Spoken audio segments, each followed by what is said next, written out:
Yeah, you can see me clearly now. I'm author SY Anokehi. I wish to briefly talk about my recent publication, How I Adopted Teacher and Endure the Pandemic.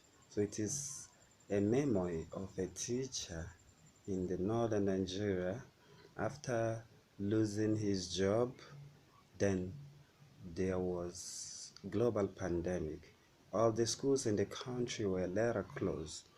There's nowhere for him to go to as he wasn't have enough money even before the pandemic.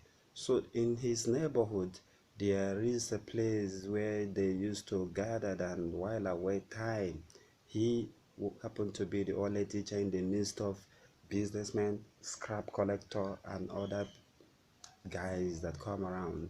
In this very area, is either you are into smoking or you like hanging around with friends just to rub mind and ease your stresses.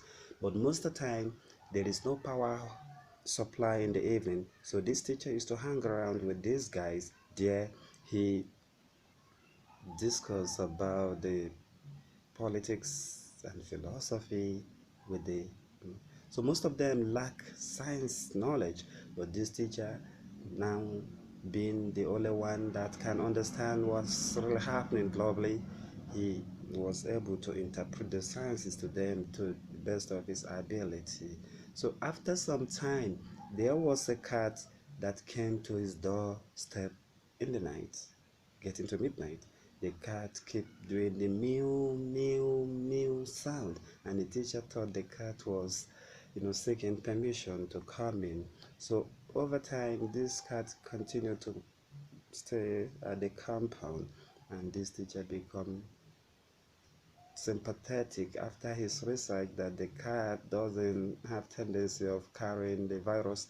He then adopted the cat. In order for the cat not to be anonymous, he decided to name the cat Rita. Then this is just the genesis of how I adopted Rita, and it goes on exploring the folks' perception of the virus and then how they felt the government wasn't too proactive to combat the pandemic and all other things that goes on as a result of the pandemic in the